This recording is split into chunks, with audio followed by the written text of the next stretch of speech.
जो है उन्होंने ऑपरेशन सिंदूर कर डाला। उन्होंने जाने से पहले उन्होंने कहा कि मैं एक ज़रा जो है ना ठा बहा कर दूं, मेरा लिखा जाए तारीख में कि पाइन ये जो है ना ये इंडिया की तरफ से दहशतगर्दों के ठिकानों पर हमले हुए थे, जंग की थी, और वो मोदी का दौर था, मोदी ने उन बलोचों के बारे में इतला देंगे जो पाकिस्तान को नुकसान पहुंचा रहे हैं और उनके पीछे रॉ है। याद रखिएगा, ये ज्यादातर लोग जो है रॉ ऑपरेटिंग है, रॉ जो है इन सबको एक्टिवली इस्तेमाल कर रही है।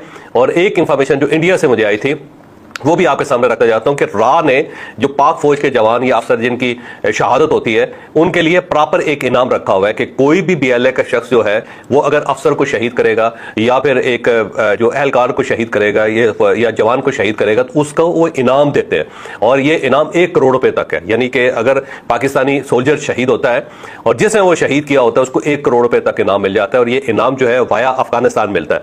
तो इससे आप अंदाजा लगाएं कि किस हद तक जो है वो मोसाद और जो रॉ है वो ऑपरेट कर रही है पाकिस्तान के अंदर, दोनों मिल के। कितनी संजीदा सूरत हाल इस मीटिंग से हमें पता चलता है कि वहां पर मौजूद है? अगर हम इसे ये समझें कि ये अमन व अमान की सूरत हाल है और अमन कायम करने के लिए जो है इससे निपटा जाएगा, नहीं, ये एक जंग है और ये हमारे दुश्मन मुल्क इसमें उसके मुलव्वस होने में अब कोई शक व शुबा नहीं है।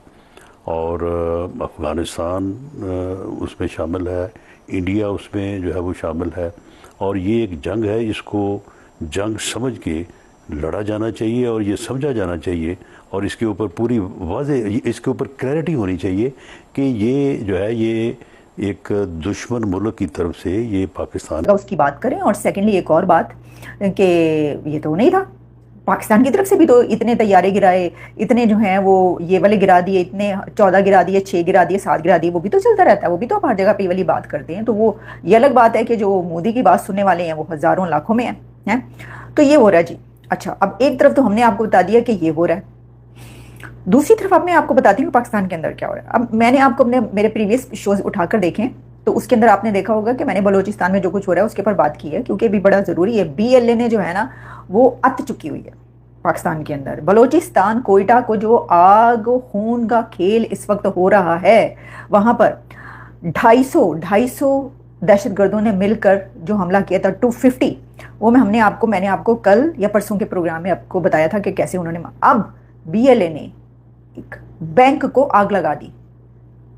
बलोचिस्तान लिबरेशन आर्मी कलदम बैंड जो जमात है उसने, BLA ने मुस्लिम कमर्शियल बैंक को आग लगा दी और साथ ही एक पुलिस चौकी को भी आग लगा दी और वो भर करके जलता रहा बैंक।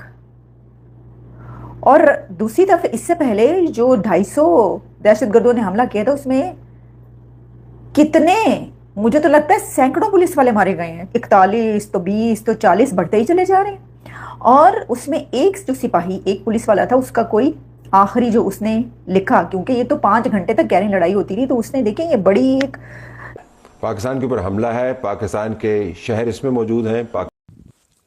नमस्कार दोस्तों, जिस समय पाकिस्तान में एक के बाद एक नए हमले की धमकी हो रही है जिसमें पाकिस्तान आर्मी के कई जवान भी मारे गए हैं, लेकिन पाकिस्तान मीडिया इन सब मामलों का जिम्मेदार भारत को ठहरा रहा है। साथ ही जितने में पाकिस्तान आर्मी के जवान मर रहे हैं उसमें पाकिस्तान मीडिया का दावा कर रहा है कि इसमें भारतीय एजेंसी रॉ का हाथ है। साथ ही पाकिस्तान मीडिया ने तो यह भी इल्ज़ाम लगाया है कि जितने भी आर्मी के जवान मर रहे हैं रॉ ने उनके ऊपर इनाम भी रखा है, जो भी पाकिस्तान आर्मी जवानों को मारेगा उसे 1 करोड़ तक का इनाम भी दे दिया जाएगा। और अब इस बात को लेकर पाकिस्तान मीडिया में भूचाल सा आ गया हुआ है, क्योंकि एक तरफ अफगानिस्तान पाकिस्तान को ठोक रहा है, वहीं दूसरी तरफ पाकिस्तान के हमले का डर भारत के हमले का डर पाकिस्तान को ही लगा है। अब तक पाकिस्तान मीडिया और पाकिस्तान मीडिया में बैठे एजेंट्स भारत को न्यूक्लियर बॉम्ब तक की धमकी दे रहे थे और भारत के हमले से डर गए, काफ़ी घबराए हुए दिखाई दे रहे हैं, क्योंकि इससे पहले भी ऑपरेशन सिंदूर में भारत ने की थी।